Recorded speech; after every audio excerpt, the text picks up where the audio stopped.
afternoon, everyone. It's 1:15, so we are going to make a start. Let me begin by welcoming you all to the first of this afternoon's plenary sessions. A particularly warm welcome to those of you who are joining us online from your various locations around the world. It's terrific to have you with us. For those of you who don't know who I am, my name is Mark Lindsay. I'm a Professor of Historical Theology at Trinity College Theological School, all the way down in Melbourne. That's in Australia, not the one in Florida. As you know, our plenary today is being led by Professor Catherine Keller. She needs very little introduction. Let me simply say this, that she comes to us as a constructive theologian from Drew University, working into constructive political and ecological theologies. Some of her most recent books, include Facing Apocalypse, A Political Theology of the Earth, and the wonderfully entitled Intercarnations. First respondent to Dr. Keller's speech today, lecture, will be Dr. Reichel. So without further ado, let me pass over to Professor Keller. Thank you. Thank you. Thank you all for being here, for the organizers, for making it all happen, and for this really unfolding as a genuine conversation. You know, really blowing out of the water some of the stereotypes I might have had about the Barth brotherhood. So, as I considered possible starting points for this paper, I became aware of persons more than points, of so many theological friends who would not be who they are without their deep immersion in Karl Barth. I'm not going to mention any conference participants, but I feel circled through decades by the not uncritical but ineradicable Barth relatedness of such interlocutors so important to me as Jürgen Moltmann, Kathy Tanner, Serene Jones, my colleague Chris Bozell.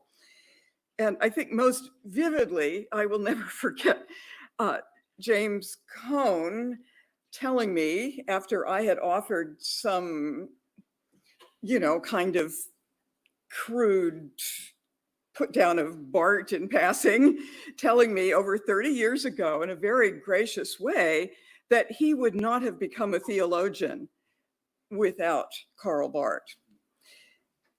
These friends remain in theological solidarity, yet I have always recognized something like a sheer contradiction between my ecofeminist pluralist process Christianity and a Barthian confession or confessionalism.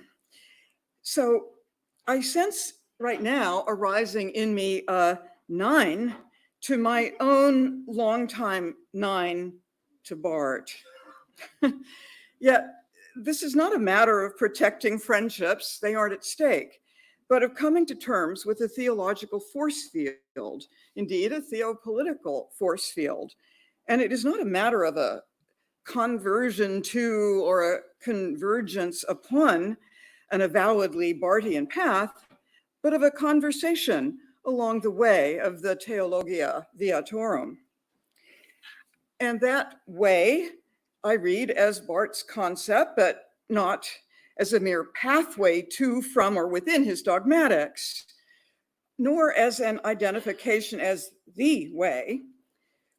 And in that humble uncertainty of the Viatorum, even perhaps open-endedness, not that for Barth the finality of the eschaton is in question, I am tempted to find some odd affinity to a theology of process. Now, of course, for process theology, the cosmos itself, not just theology, is in process, and there is no absolute beginning or end to it. And God is in process with it, indeed is distinct, but inseparable from, indeed internally related to the ecology of it all. Therefore, God, in this view, is moved, affected by, entangled with, indeed interdependent with the world. All of which waywardness can only, I presume, solicit a Barthian 9. If for Barth, the Viatorum designates the believer's pathway with its uncertainty at every step and in no contradiction to faith,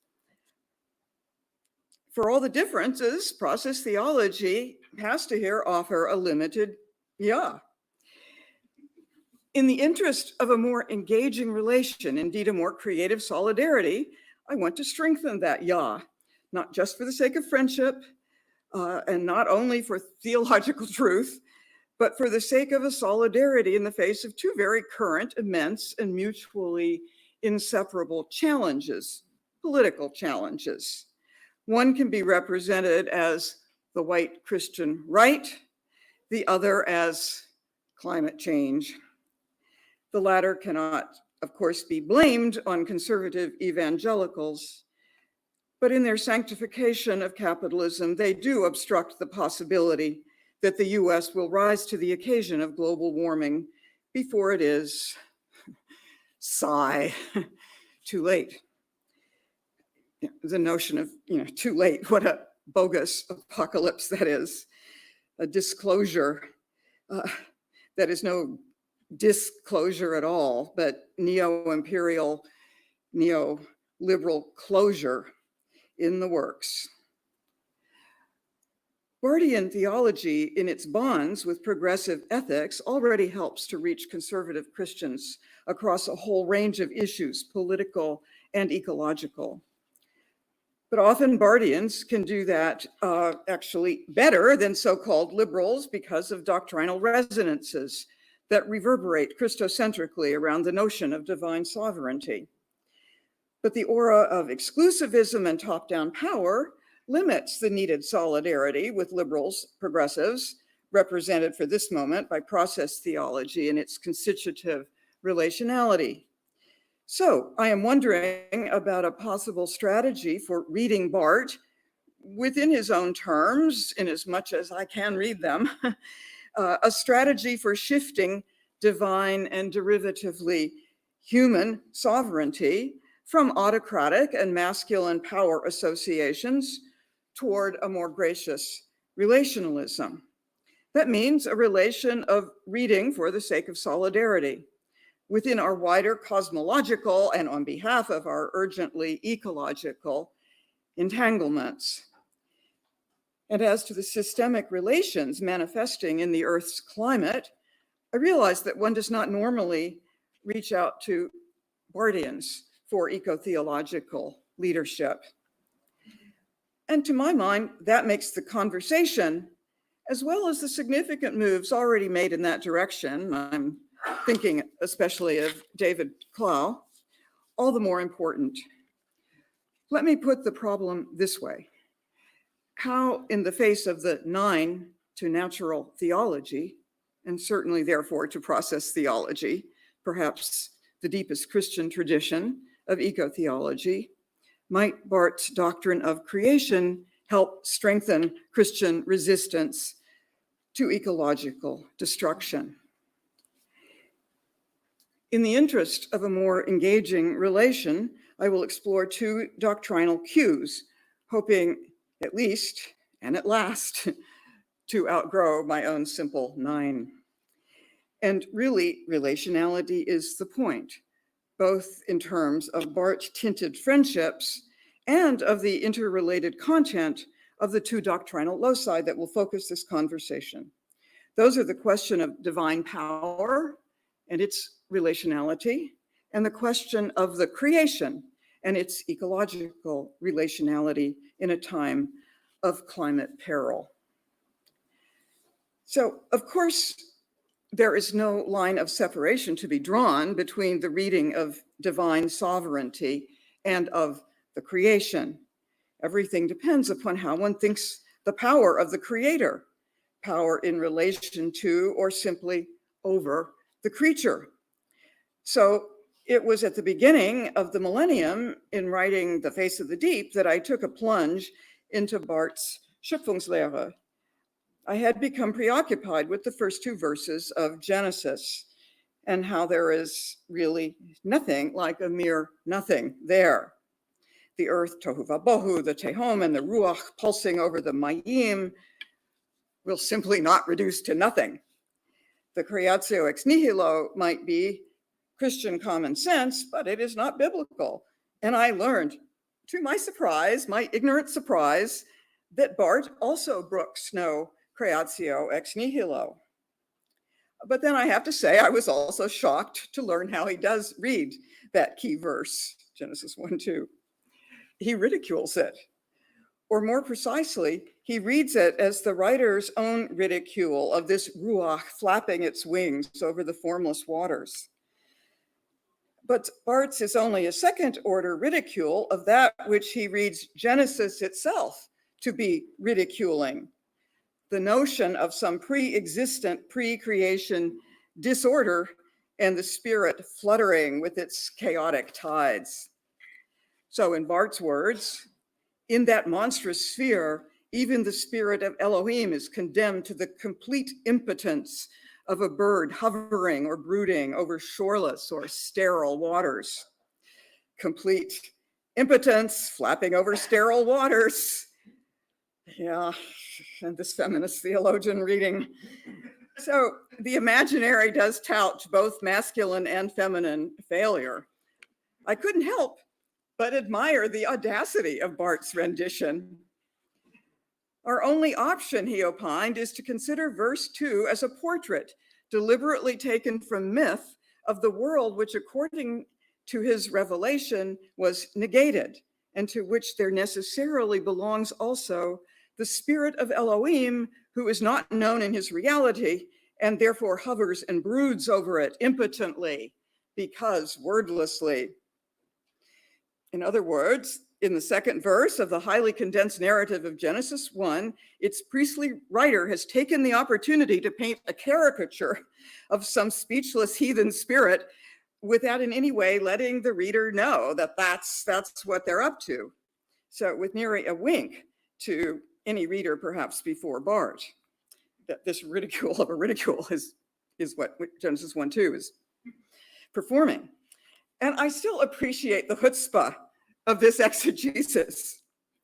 But it remains tempting to ridicule Barth's reading of the text as ancient act of ridicule, to read his reading as ridiculous in its own right.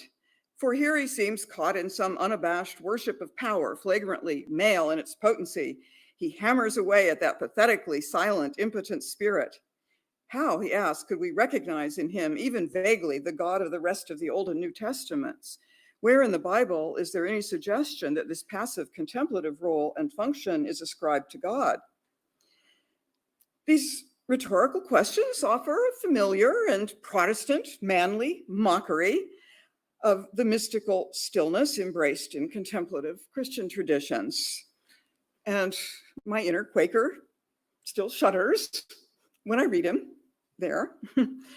But as to the concept of power that is delivered for the doctrine of creation, I was disturbed by further vilifications. I won't sink now into the explicit sexism according to which order yields to chaos unless the woman is, quote, behind and subordinate to man, ordered, related, directed to man, and thus to follow the initiative, ... And this question of gender and Barth has been very richly treated so far in our conference. But the following must be noted. In his words, just as nothing that is good can come out of tehom, nothing that is good can come out of darkness. That's not a casual overgeneralization. So in Face of the Deep, I found myself defending the biblical text as proclaiming that doch, precisely out of the deep and the darkness on its face comes all that Elohim calls good. I ended up writing a chapter drawing that dark face into somewhat anachronistic relation to US issues of race. But I did take heed of Walter Lowe, who read this anti-darkness sympathetically in relation to the rumor brief, where what Barth calls the wisdom of the night issues, in Barth's words, in folly because it holds firmly to a two-dimensional plane. But isn't that to flatten darkness itself? Whereas even the black of outer space seems far from two-dimensional, seems rather to open a dimensionality endlessly beyond our grasp. But Barth, living now, would, I think, probably not rehearse the quite ancient opposition of dark as evil to the good masculine light, nor does Barth bear responsibility for US color lines, though he's certainly part of the same civilization that drew those lines. And I have to confess, I gladly attended Mozart's Die Zauberflöte at the Met just a week ago, knowing full well that the queen of the night is the soprana coloratura embodiment of evil. So the feminization and the racialization of the dark remain themselves evils, disappointing in geniuses like Mozart and Barth, but systemic. No reason to erase Mozart or Barth, but perhaps to let them help illustrate the demonization of femininity and of blackness, indeed, to shed light on it. So if divine sovereignty is depicted as light and loud potency versus the so readily racialized and feminized darkness, it also establishes a top-down power of creator over creation, a power all too readily identifiable as control and readily turned to autocratic political use. Barth certainly argues for a theology of God's, quote, absolute superiority and lordship. And he stresses that God has nothing to do with powerlessness. In his words, God's power is genuine power, and so it is everything. I am God Almighty, walk before me and be good. From this standpoint of this I, it is confirmed, this is still Barth's language, who Almighty God is, and so what omnipotence is. It is at this point that process theology, bursts into the discussion with its critique of the doctrine of omnipotence. All the contradictions of theodicy are given voice most systematically in David Griffin's God, Power, and Evil, which refuses any notion of divine control over all things, of any lordship that is describable in terms of an amplification or absolutization of power over, of the power of domination. It's not that almightiness itself loses all validity. What is successfully deconstructed in process thought is the standard form of omnipotence as God having all of the power, causal power over creatures, whether deterministically all controlling or selectively here and there directly intervening. So the process God works not through all might, but all calling, with lures of possibility, which the creature, human or otherwise, may actualize or not, partly or fully. This view does intensify human responsibility, hence the outpouring, especially through the work of John Cobb, of a Christianity committed to economic, social, and ecological justice. Far from controlling the creation, God is in process with it.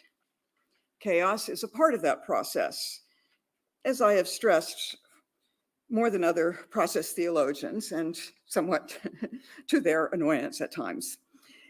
I learned from biologist Stuart Kauffman and other complexity theorists that all complex processes unfold at the edge of chaos, not in the chaos, but not far from it.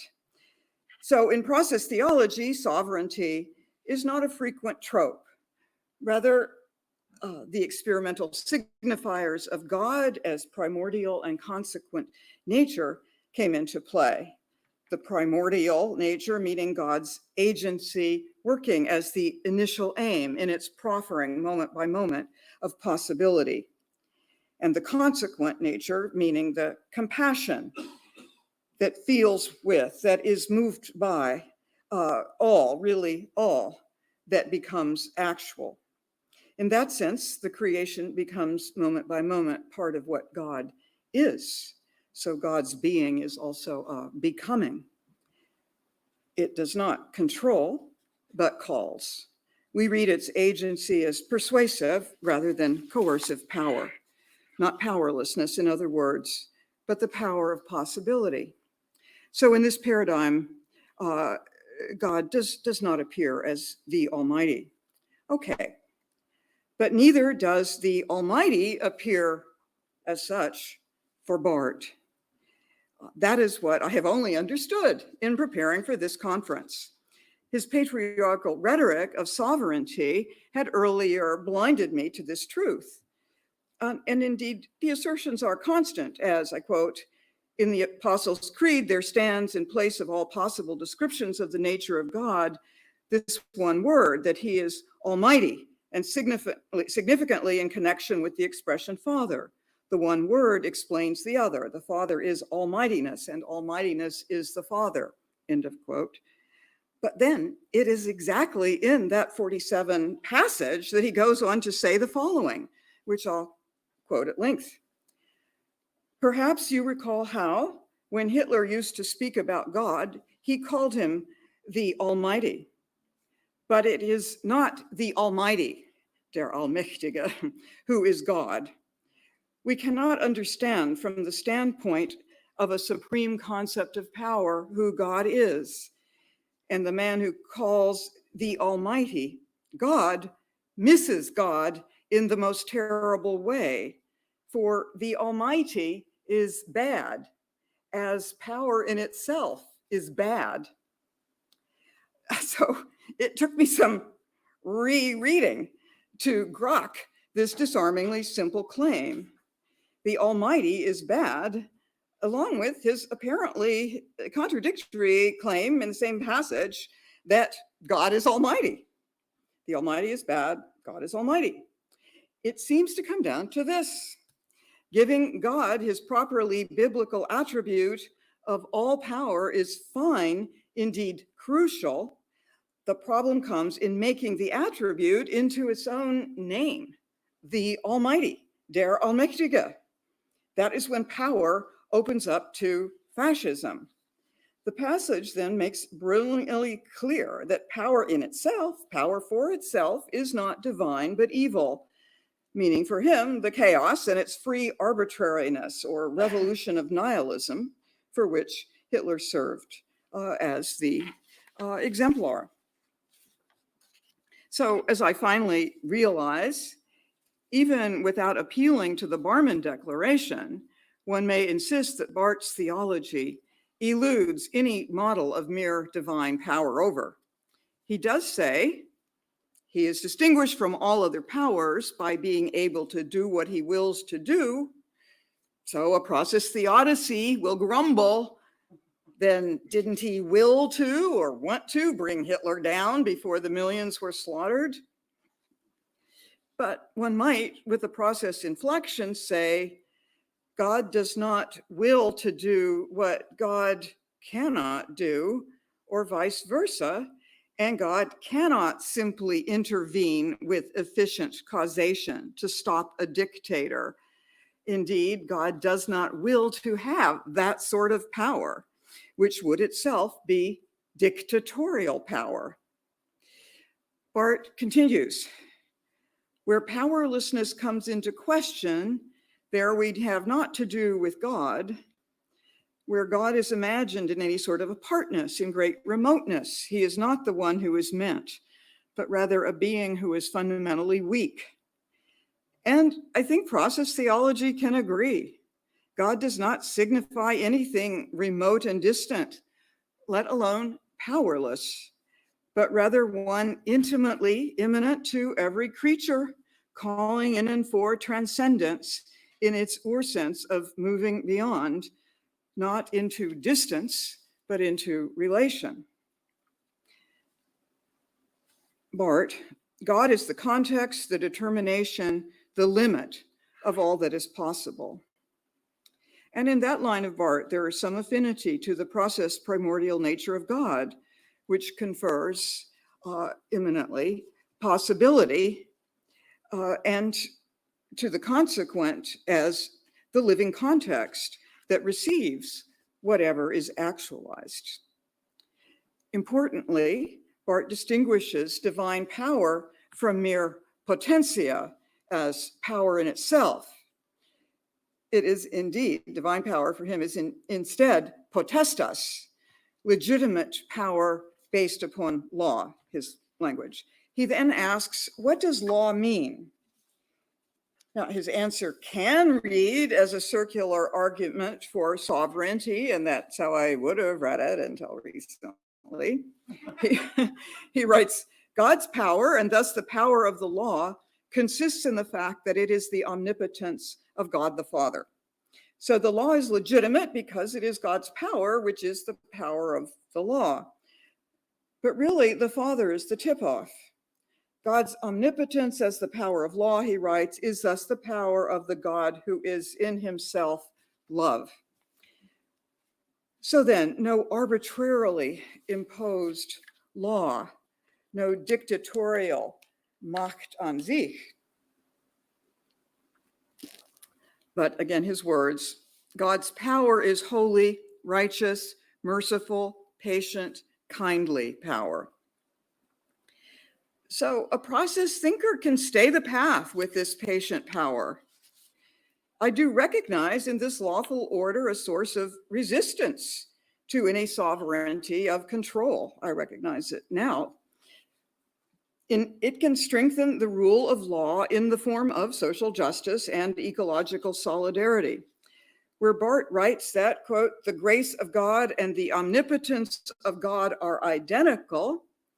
He surely inspires resistance to varieties, for instance, of white right-wing Christian appeals to their potent, indeed omnipotent bully. But identifying grace and omnipotence can, of course, work in opposite ways. It might work to validate deterministic control, or it may graciously undermine such control. So patient engagement is required. I will now on occasion cite the following bit of Barth to strengthen the solidarity with the pure possibilities of the process divinity, even if I might hear Barth's ghost muttering 9-9. Es tut mir leid. In his words, God is the essence of the possible, but power in itself is the essence of the impossible. I will use that to parallel unexpectedly the process theology of persuasive versus controlling power. Barth indeed translates divine power as friendship. What a disarming connection to a recent neologism by Thomas J. Oord, a process theologian working effectually with the dissatisfied left wing of evangelical Christianity.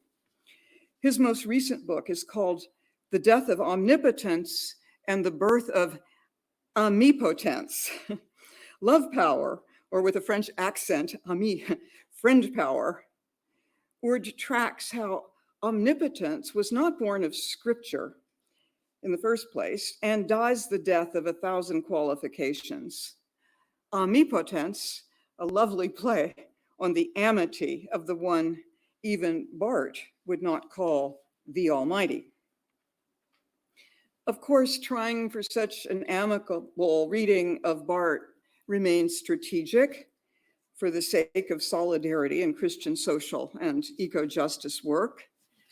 And I am in this potential collusion guided by my colleague Chris Bozal, for instance, in his compact recent work, Reading Karl Barth, Theology That Cuts Both Ways.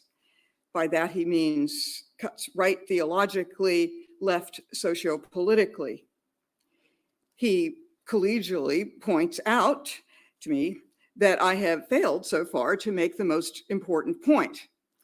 This is, when he looked at an earlier draft, this is a God known only, he writes, in Jesus Christ and the Spirit, but also one who is God only in Jesus Christ and the Spirit, which means that any words of power can only mean what they mean as broken open and wholly determined by the vulnerability of the manger, poverty, itineracy, the cross, and the relationality of love, compassion, mercy, touching, healing, shared meals, fellowship, etc. Which means, this is still Chris, which means when Barth says this particular God is almighty, omnipotent, it radically inverts what we think those words mean as the big bad words they are in other contexts, and functions to radically critique those meanings.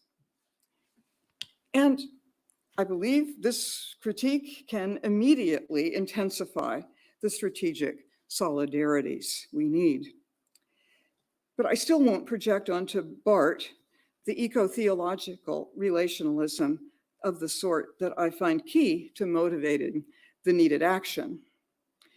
That does entail something like a process theology of our entanglements with and in each other, including the non-human others, as mutually and messily immanent to us, and as all enfolded in the mutual enfoldings of God and world in a kind of cosmic ecology. Such a relationalism has for half a century proven responsive to the mounting crisis of our relation to every other earthling. My Tehomic challenge, Face the Deep, took aim at the characterization of the creation as, in Barth's words, his property, a property which God controls. Such an identification of grace in the external covenant of the creation as ownership may readily work against its own intentions. It may reinforce the capitalist use of the earth as property. But of course, Laudate Si also makes use of a biblical imagery of God's ownership of the earth in its magisterial, the Pope's magisterial repudiation of any absolute human claims to own the resources of the earth. Again, I grumble, but I honor the strategic value of the argument, which Francis links to his own cosmological relationalism. And surely the Creator's property is in Barth readable only through the Christocentric amity, which seems to disown ownership, or at least what we mean in capitalism by it, itself. On the problem of Barth's relationalism, I rely on Jürgen Moltmann. It is from the Trinitarian perichoresis that Moltmann derives his own strong reading of relationality. He notes that through Augustine, being a person came to mean being in relation. This triune interpersonality infuses Moltmann's God with the capacity to suffer, to receive, to be affected, in contradiction to the perennial and certainly Augustinian aseity. So Moltmann is troubled by Barth's insistence on the impassible glory. Moltmann writes, this God, Barth's God, has no need of us. This God is self-sufficient. And he quotes Barth writing, God in his love elects another to fellowship with himself, a self-election. He ordains that he should not be entirely self-sufficient as he might be. And I think that's no mean concession. But Moltmann finds that, quote, Barth uses the doctrine of the Trinity in order to secure the sovereignty of God in his rule. So the persons appear to him more modal than interpersonal, and he claims yield to a certain nominalism and thus to the emphatic sovereignty. Only in the later volumes of the Church Dogmatics, according to Moltmann, does the biblical idea of covenant make it possible for Barth to talk about a partnership, a mutual relationship, even about friendship, amity, between God and free humanity. in which God does not merely speak and decree, this is still Moltmann, but also hears and receives. So that evolution of Barth's thinking then reverberates in the background of Moltmann's own movement through the perichoresis to his pneumatology and its bold befriending of feminist and ecological priorities.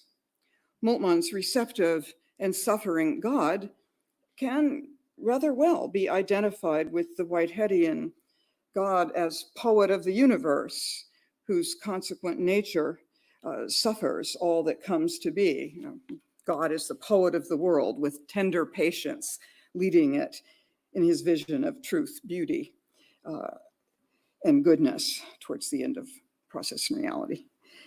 But of course, even for the sake of eco-solidarity, that affinity can only be lightly related to Barth's later receptive divinity. Barth's 9 to natural theology will, I suspect, remain an obstacle to such solidarity. Mindful of the challenge for Protestant theology, so shaped at that point by Barth, John Cobb wrote A Christian Natural Theology in 1965, which opened the Tehom gate for the torrent of his and other process theological works on behalf of our earthly future. But I will only say that at this point in process, at this point, most process thought would agree with, say, Bruno Latour's Politics of Nature, as well as with most feminist and queer theorists in their critique of the terribly flawed concept of nature. One may work with that term or often preferably without it. So the point is not to retrieve natural theology as such, but to fine-tune language in service of a sustainably shared and embodied planetary life.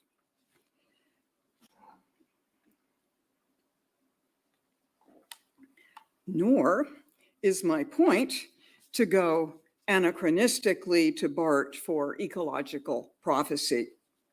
His massive 3 volumes on creation allow one neither to excuse or to accuse his anthropocentrism.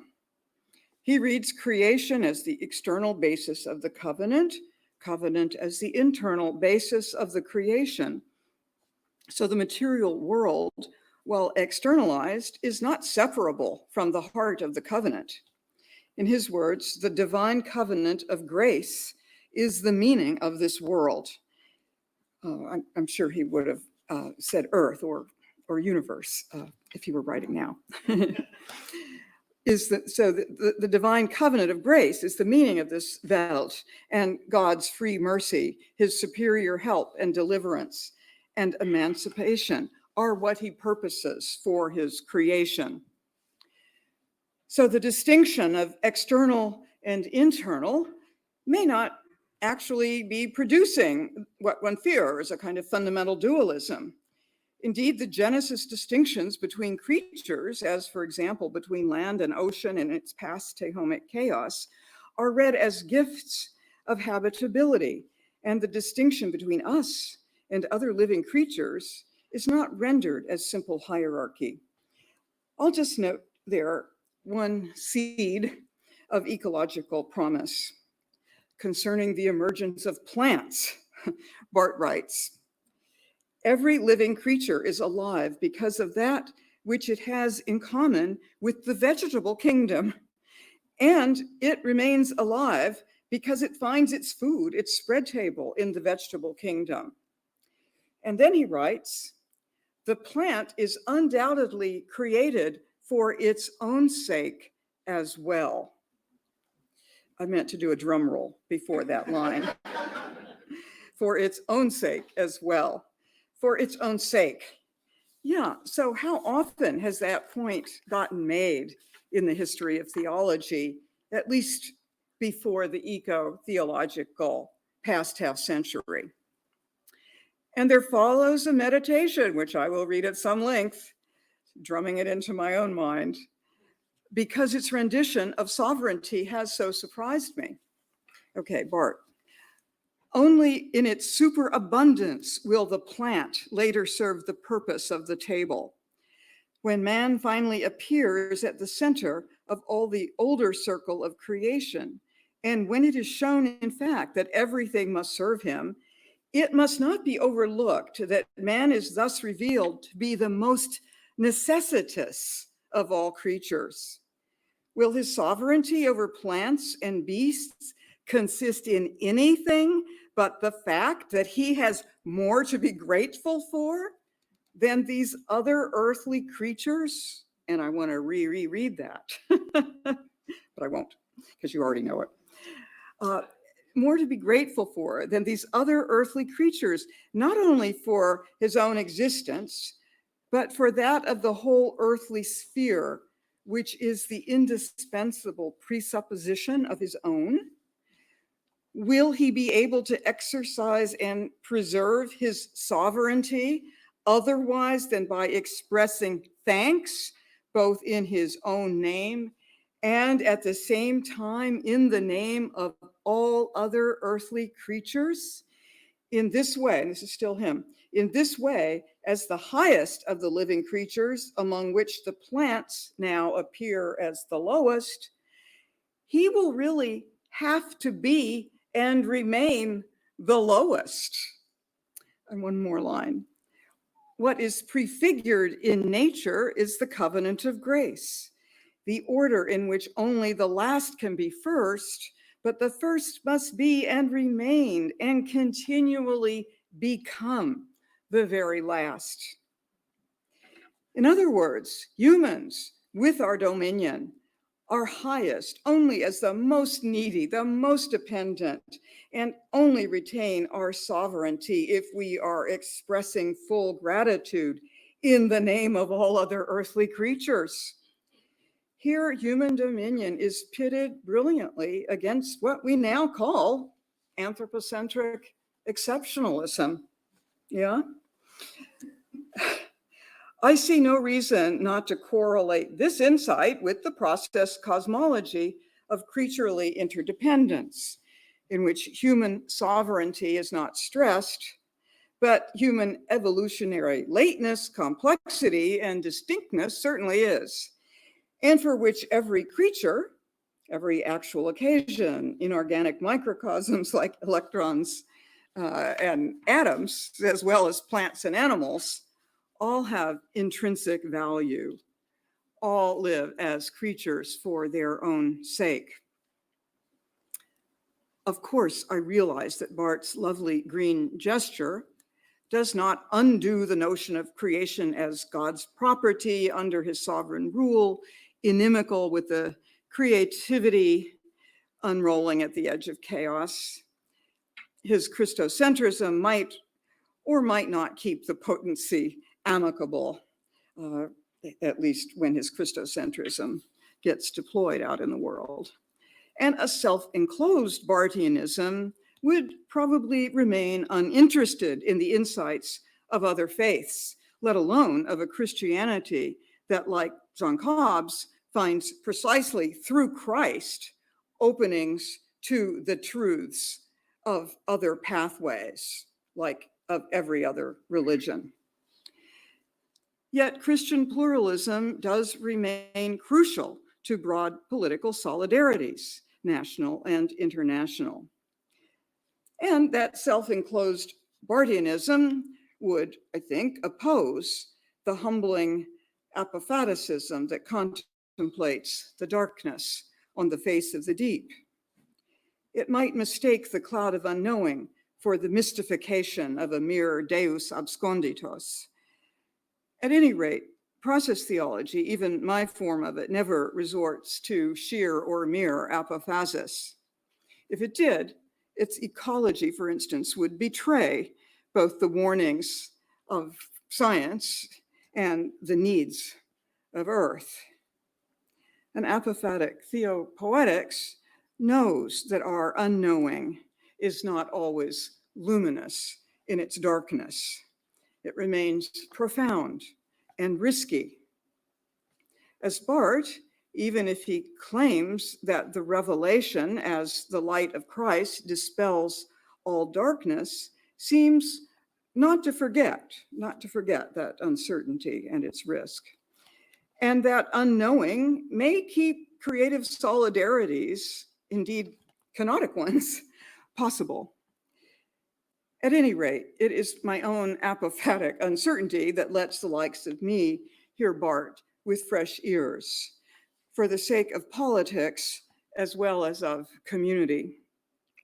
So a Theologia in Processus will, I hope, keep finding fresh ways to walk together for meaningful stretches of an ever open Theologia Viatorum, perhaps even for an occasional walk in the dark. Yeah? Thank you so much for this wonderful and very rich paper, and particularly for the affinities that you've carved out, and also the substantial critiques and then affinities and the doctrine of creation and shared potentials. For a different notion of power, I assume there are many things that we could discuss.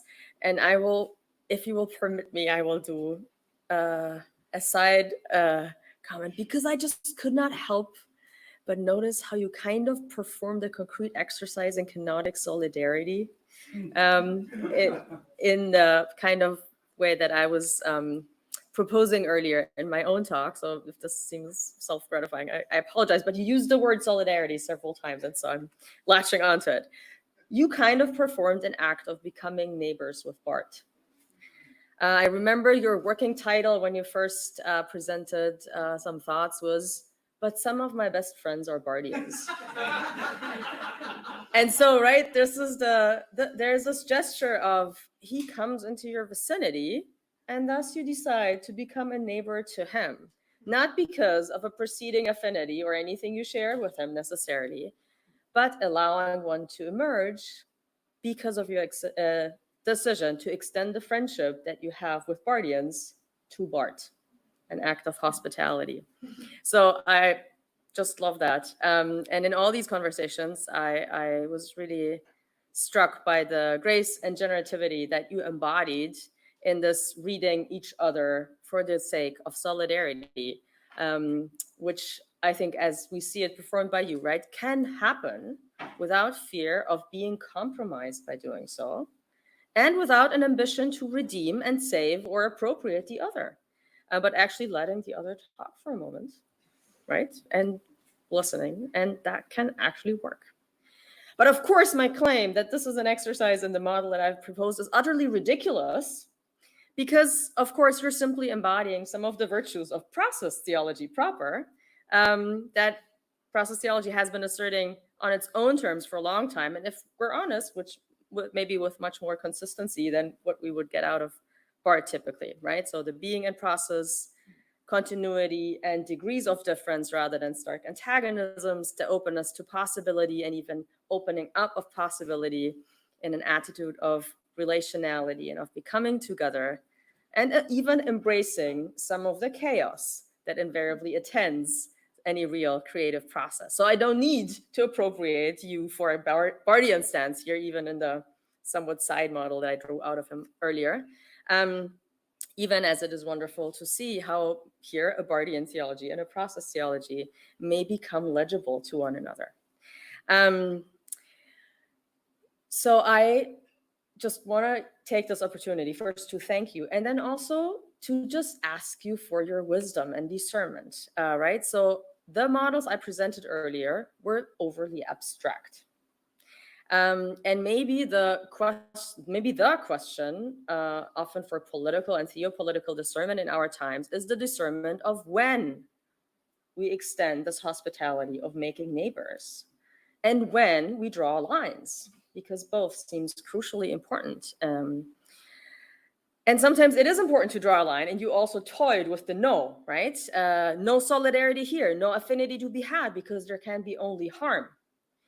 And Barth, and I want to smuggle in another notion from Barth, which is that of confession, right? Barth often takes this kind of stance under the banner of confession, declaring a kind of status confessionis, where now no affinity can be had. And that happens in well-discerned moments, as at Barman, but he also seems to defalter very quickly in many other personal relationships and scholarly debates. So we heard about, in terms of Ragas and religious socialism, or we can think of the debate with Harnack and the critique of Tillich and the debates with Bultmann and the 9 against Brunner and so forth, right? Where Barth literally starts the treatise with, I am by nature a gentle creature, only to then kind of go into full-fledged rage. So most of the time, not everything is at stake. Most of the time, we don't need to take a status confessionis, but can work in some form of neighborly hospitality. There may be virtue of prophetic confessing and also a virtue of resisting such a confessional stance. And I'm thinking, right, confession also is both this work that creates a community and draws a boundary around it. And so has all these questions that it tends, and we've been pursuing in different ways. I'm thinking of Brandy Daniels' questions of who is the we and should we be constructing a Christian we, and J.K. Carter's resisting to the weing and theming.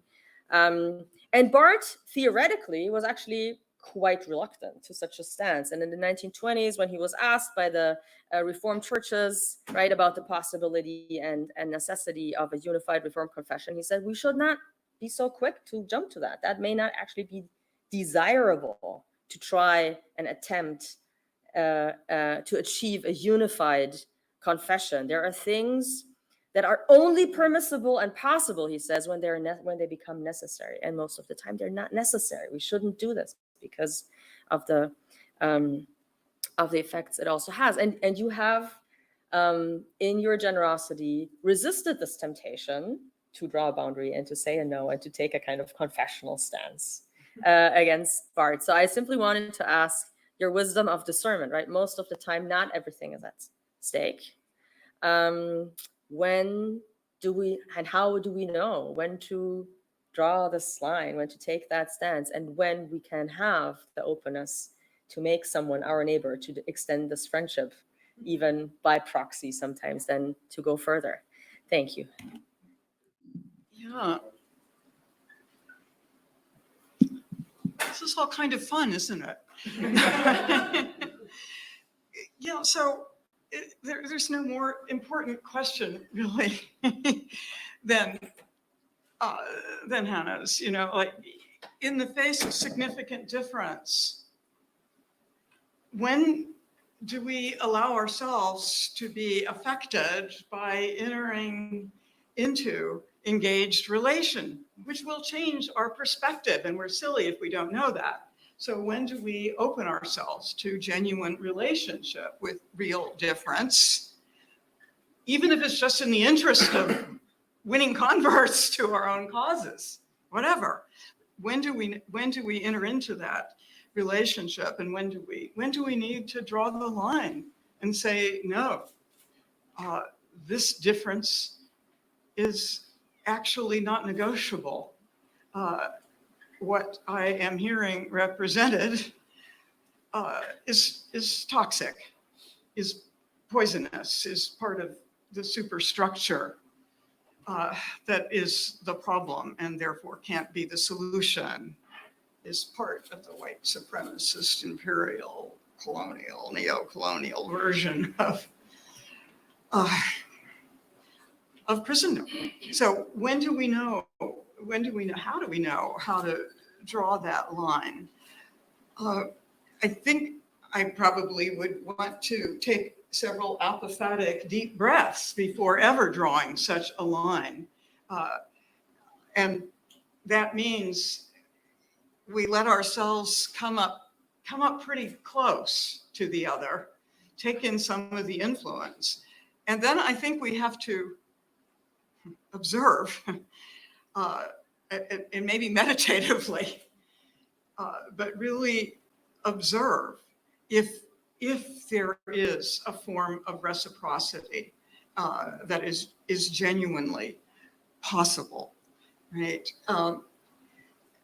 If there is a kenosis that might go both ways, I, in advancing towards the other,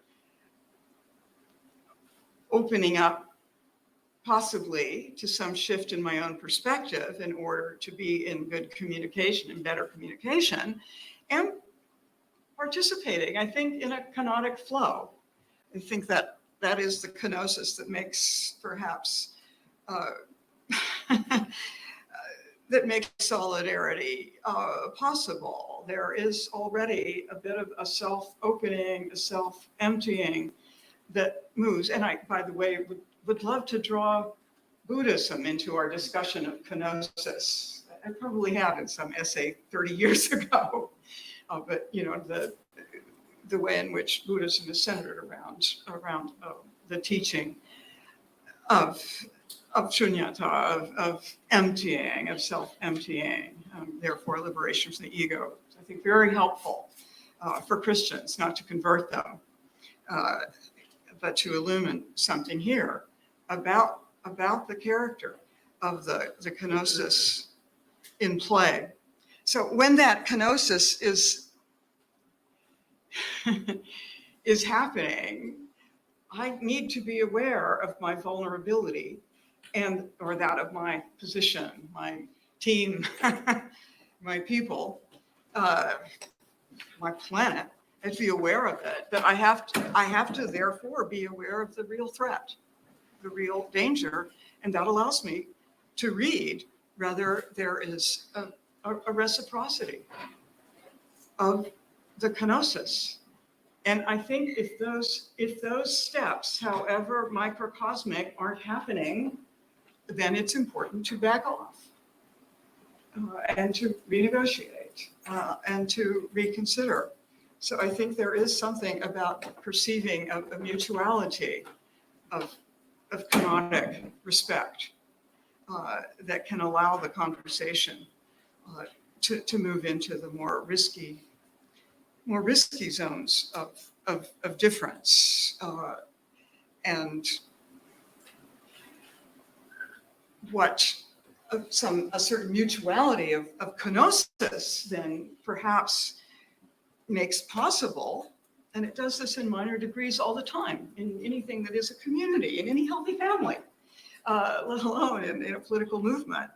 There are degrees of this all the time, but what might make it more intense, more powerful politically in the forging of a strong enough we, is I think the recognition that there is a chaotic complexity that will keep flowing between us, and that there is perhaps even divine possibility. We don't say that to our non-religious potential hope in solidarity, but that there is that potentiality for an intensified we that is being made possible by the mutual risk-taking and the mutual complexification that begins to happen. I think when we don't sense after a certain preliminary effort that some reciprocity is in play, then it's not that we should back up and seal our doors, build our walls, but we should take care. We should be conscious that we could end up selling something crucial out ourselves for the sake of this solidarity. And of course, that's, when I'm trying to build solidarity with more conservative white Christians, trying to speak more of their language to, which I'm not very good at, but in some contexts, some churchy contexts, I could do it. But when I start to go too far in that direction, I might be actually reinforcing some of the presuppositions that I think I'm in the world to challenge. So yeah, it's a great question, and it's the sense of, of Barth's understanding that, as you put it, that, there's no need to jump to a unified confession. That's crucial, isn't it? I mean, all I ever really write about for about 30 years is, what I call entangled difference, that the universe is made of it. Even God and universe are entangled in difference. That difference isn't a matter of separation, at least not ontologically, not in terms of the covenant of creation, but we have pressed it in to a whole set of cookie cut lines of separation. But just if we just can find endless vocabulary for opening up that realization that unity is only important at a very few points. And other than that, it is a discerning complexity that we are involved in and that can afford a broad network of entangled difference, right? Where that we are constantly in negotiation about how much closer we can get, how much more actually unified we might become. But there's nothing more dangerous, is there, than overstating unity if there is danger in the application of a sovereignty that rules by unification, by producing its homogenized onenesses. And it's always tempting to create a unified resistance to that kind of top-down unity. And in our resistance, we have to resist our own temptation to begin to smudge and even erase the deeply tangled complexities that hold together any living solidarity. I do think that those entangled differences have great challenges attached, but also great attractive power, can stir great desire, and so have, in that way, politically helpful aspects that have something to do with what Barth means by grace, I believe.